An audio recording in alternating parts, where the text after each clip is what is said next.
कभी पतंग उड़ाते हुए मेरी निगाह जब पतंग के करीब से जहाज़ गुजरता था तो मेरी निगाह उस पर टिकती थी और सोचता था एक दिन मैं जहाज़ चलाऊँगा और पायलट बनूँगा। लेकिन वो ख्वाब तो आज से 14 साल पहले उस काली रात ने तोड़ दिया।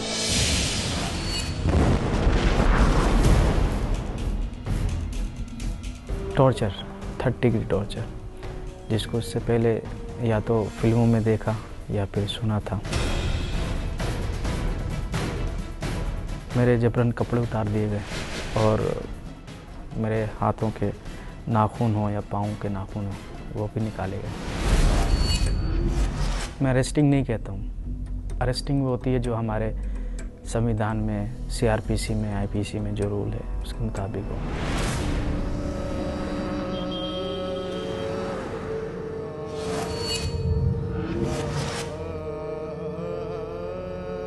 मेरे जो पिताजी थे, जब पहली बार वो मुलाकात जंगले पे आए तिहाड़ जेल में, तो आकर कहने लगे बेटा मुझे बहुत रंज है, दुख है।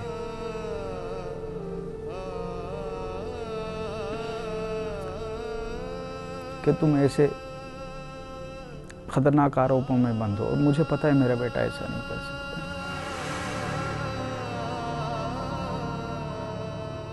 अभी भी ख्वाब वो टॉर्चर के आते हैं। घर में जो होते हैं वो कहते हैं कभी कभी कि भाई तुम रो रहे थे, गिड़गिड़ा रहे थे, क्या कोई सपना देख रहे थे? तो उठा देते हैं मुझको। मैं रो रहा होता हूँ या फिर घबरा रहा होता हूँ, कपकपा रहा होता हूँ।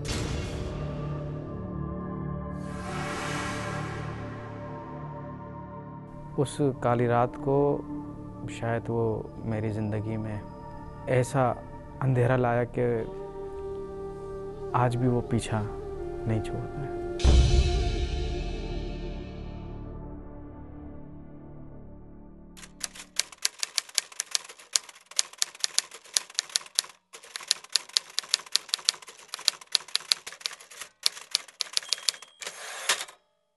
मैं टोटल 14 साल जेल में रहा और 10 साल लगभग तिहाड़ जेल में।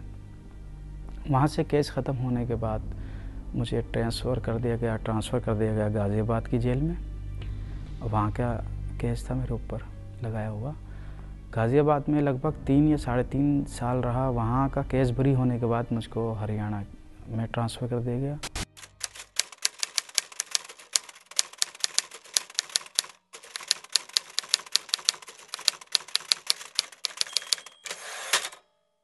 फिर मुझको 2012 यानी अभी 2 साल ही हुए हैं मुझको नई ज़िंदगी मिले हुए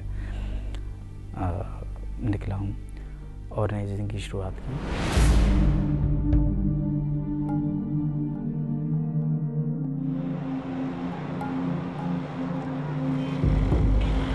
तब दिल्ली में न मेट्रो की रफ्तार थी, न फ्लाईओवर की बाढ़, न चमचमाता एयरपोर्ट, न दमकता रेलवे स्टेशन।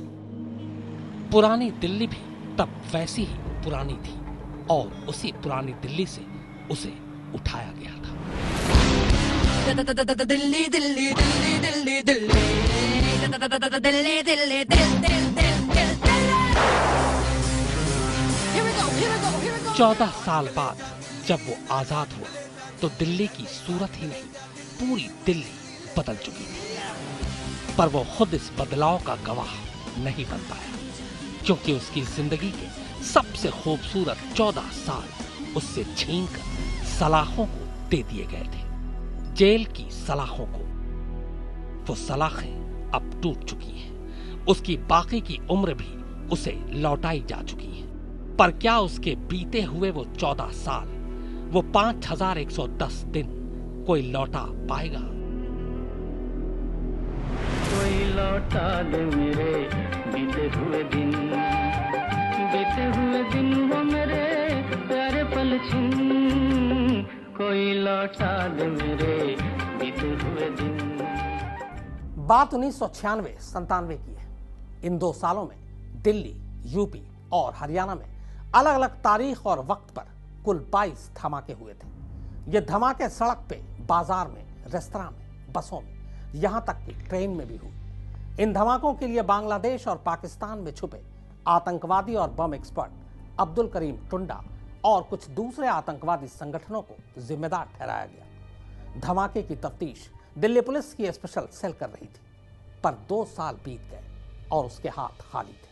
फिर तभी 20 फरवरी 1998 की वो रात आती है।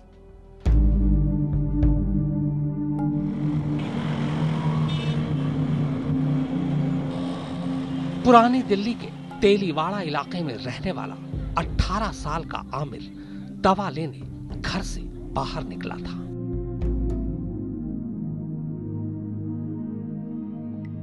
20 फरवरी 1998 रात के तकरीबन 9 बजे आमिर पुरानी दिल्ली के इसी सदर बाजार इलाके में अपने लिए दवाई लेने आया था, लेकिन उसे इस बात का इल्म नहीं था कि कुछ आंखें उसका पीछा कर रही हैं। और जब तक आमिर को कुछ समझ आता, कुछ लोग उसे कार में जबरन ठूस कर ले जाते हैं। आज से लगभग 15-16 साल पहले 20 फरवरी को 1998 के रात लगभग 9 साढ़े 9 बजे का टाइम था।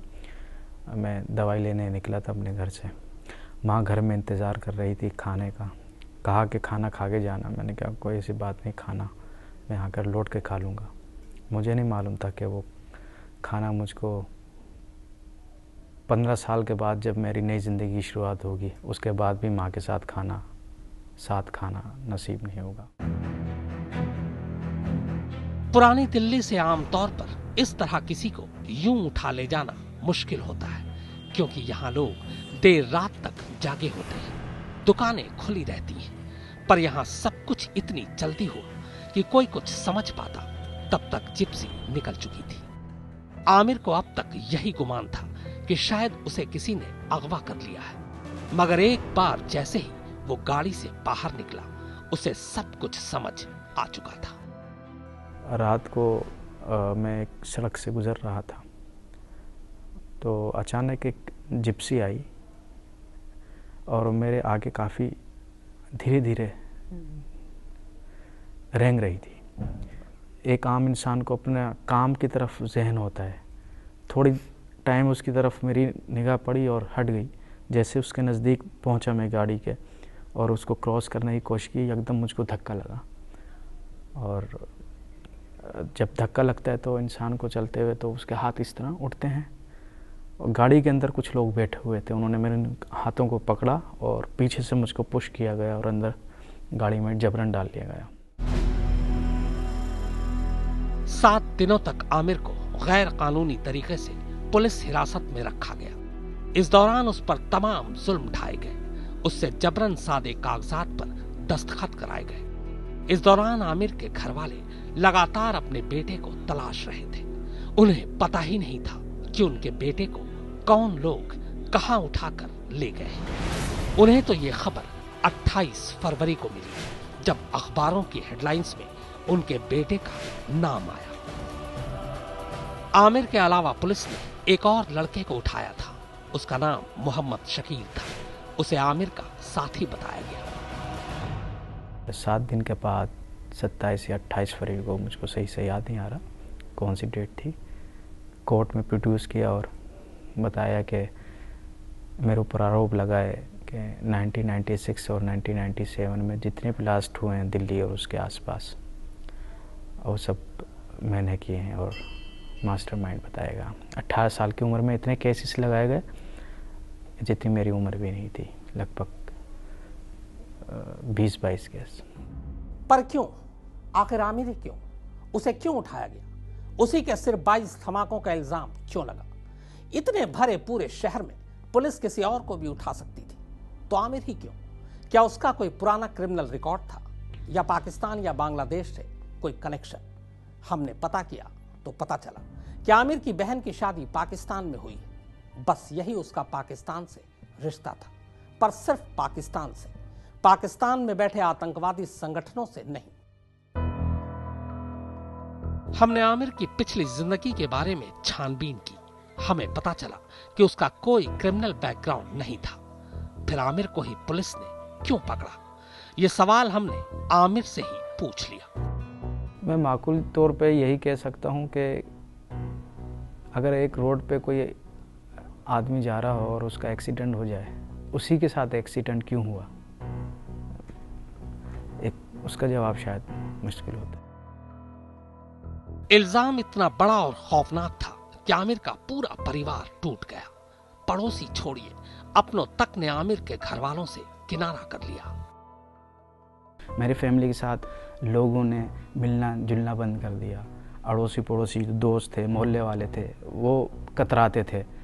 और उसका एक वजह भी ये थी कि पुलिस का भी प्रेशर होता था कि कोई अगर रिश्तेदार मिलने मेरे घर में मेरे बूढ़े माँ बाप से आता था तो उसको पुलिस आकर उठाकर ले जाती थी थाने में और कहती थी पता है तुम किन लोगों से मिलने आए, उनका बेटा अब जेल में। मतलब हरासमेंट।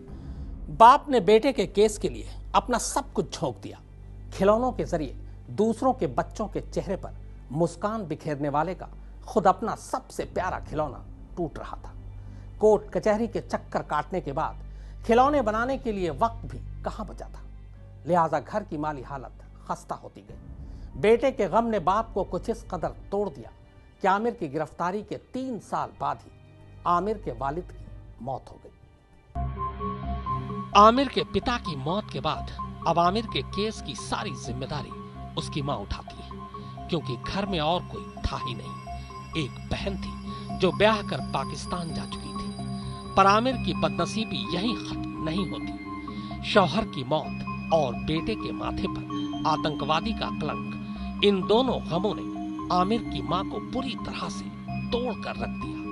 सदमा ऐसा लगा कि ठीक उसी साल जिस साल शौहर की मौत हुई थी, आमिर की मां को भी लकवा मार गया।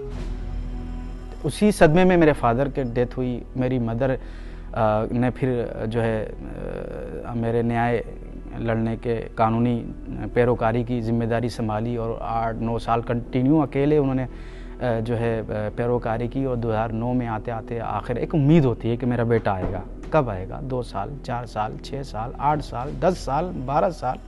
2009 में आके उनको ब्रेन हेमरेज हुआ और पैरालाइज, आज तक वो बिस्तर पे है। 14 साल पहले आमिर ने जब अपने घर की दहलीज छोड़ी थी, उस वक्त वो महज 18 साल का नौजवान था और 11वीं क्लास का स्टूडेंट। उसका हंसता खेलता परिवार था। वालिद काम पर जाते थे और अम्मी घर का चौका चूल्हा संभालती थी। लेकिन 14 साल बाद आमिर वनवास काट कर जब घर लौटा तो उसकी दुनिया पूरी तरीके से बदल चुकी थी। सर से वालिद का साया उठ चुका था और अम्मी बिस्तर पकड़ चुकी थी। अब घर में एक जिंदा लाश और घर के बाहर कानूनी खेल। पैरवी करने वाला भी कोई नहीं। वक्त धीरे धीरे बीतता जाता है।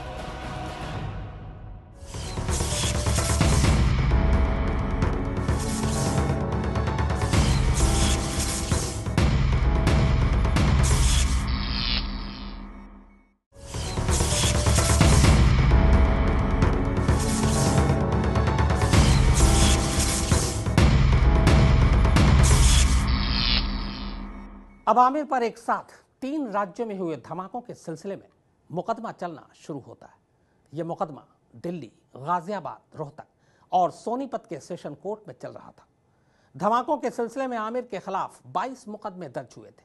इनमें बाकी तमाम धाराओं के साथ साथ देशद्रोह और देश के खिलाफ जंग का मामला भी शामिल था।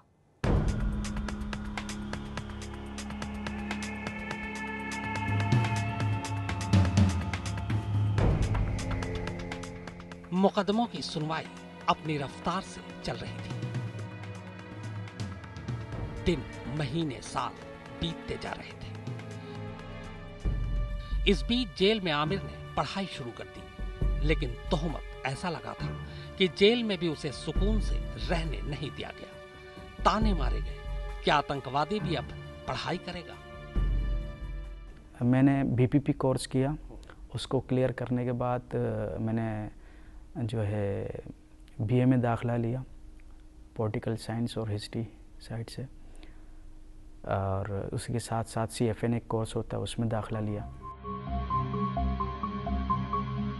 उधर 4 शहरों यानी दिल्ली, गाजियाबाद, रोहतक और सोनीपत में तमाम गवाहों और सबूतों के बीच मुकदमे की कार्यवाही जारी थी। शहर बेशक अलग अलग थे, पर यह दिल्ली, यूपी या हरियाणा पुलिस का ज्वाइंट ऑपरेशन नहीं था। आमिर की गिरफ्तारी से लेकर तमाम आरोप दिल्ली पुलिस की स्पेशल सेल ने लगाए थे। 1996-97 में 2 साल तक 1.5 साल तक बम ब्लास्ट होते रहे जगह जगह, और पुलिस उनको सोल्व नहीं कर सकी कहीं भी। तो उन्होंने 1998 में फरवरी में जाकर के इनको पकड़ के और इनका एक डिस्क्लोजर स्टेटमेंट में लिखवा लिया इनको और एक कुछ 2-4 लोगों को, और कि हमने जहां जितने भी ब्लास्ट किए 30 ब्लास्ट हुए पूरे इसमें कि हमने किए। इन 4 शहरों और 22 धमाकों के सिलसिले में पुलिस ने करीब 400 गवाहों की लंबी चौड़ी फौज खड़ी की थी। फिर वो वक्त भी आया जब एक एक कर अदालतों ने अपना फैसला सुनाना शुरू किया। सोनीपत, रोहतक और गाजियाबाद सेशन कोर्ट ने एक भी गवाह ने पुलिस की कहानी को सही नहीं ठहराया। लिहाजा इन तीनों ही अदालतों से आमिर बरी हो गया। तो कोई एविडेंस नहीं थी, कोई मान्य जो एविडेंस होती है जिसमें कि कोई सबूत हो इनके खिलाफ, कुछ नहीं था। लेकिन इनके जानबूझकर ये केस इसलिए लाद दिए कि पुलिस को ये दिखाना था कि देखिए जी हमने इतने सारे केस सोल्व कर लिए। इसके अलावा दिल्ली में जितने जगह धमाके हुए थे वहां भी कोई ऐसा गवाह नहीं मिला जिसने आमिर को बम रखते हुए देखा हो। जिन गवाहों को पुलिस ने धमाकों का चश्मदीद बताया था वो भी अदालत में मुकर गए। गवाहों के अलावा पुलिस एक भी ऐसा सबूत पेश नहीं कर सकी जिससे आमिर का धमाकों से रिश्ता कायम किया जा सकता। यहां तक कि अब्दुल करीम टुंडा या किसी आतंकवादी संगठन के साथ उसके रिश्ते भी पुलिस साबित नहीं कर पाई। जो पुलिस ने गवाह तैयार किया था इनके खिलाफ, वो इनके खिलाफ बोला ही नहीं। उसने कहा था हम तो गए नहीं, हमने कभी इनको देखा नहीं। हम जो फैक्ट्री जहां ये कहते हैं कि वहां बम बनाते थे, पुलिस ने कहा कि हम उसको चंद्रभान को वहां लेकर के जब रेड की उसको लेकर गए तो उसके सामने हमने पिलखवे से ये सामान निकला। लेकिन जो गवाह जिसको कहते हैं कि उसके सामने हुआ, तो वो गवाह जा कर के कोर्ट में ये कहता है कि मैं तो वहां कभी गया ही नहीं, यानी उसने पुलिस के खिलाफ गवाही दी।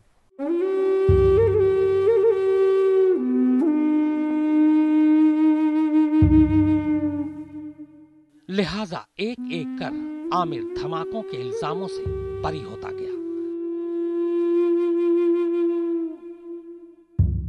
और फिर आखिरकार 9 जनवरी 2012 को लंबे 14 साल बाद उसे जेल से रिहाई मिल गई।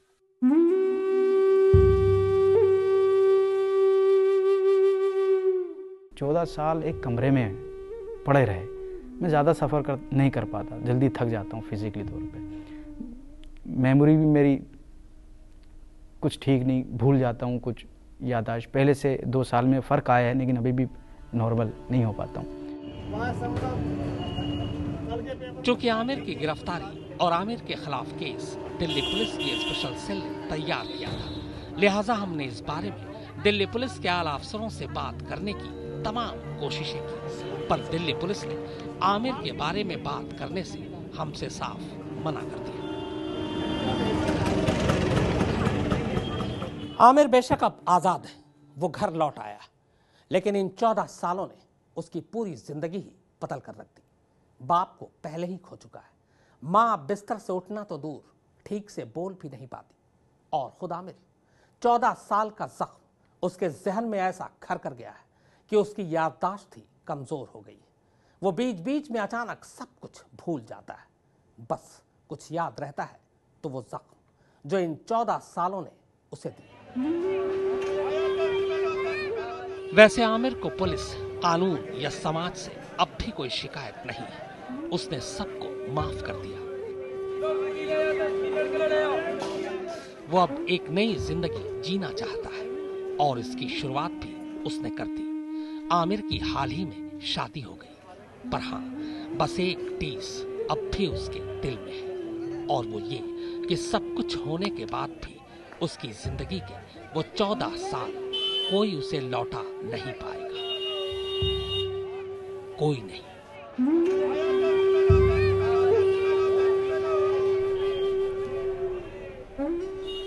देखिए 14 साल में जो खोया है, अगर कोई कंपनसेशन भी मिले या कोई मुआवजा वगैरह भी मिले तो भी उसको पूरा नहीं किया जा सकता है। मेरे फादर को जो ज़ख़म और दर्द और रंज दुख मिले, तकलीफ़ें मिली मेरी फैमिली को, वो उसकी कोई कीमत नहीं है। मेरे पापा दोबारा नहीं लौट के आ सकते, मेरी मम्मी की सेहत वापस नहीं लौट कर आ सकती।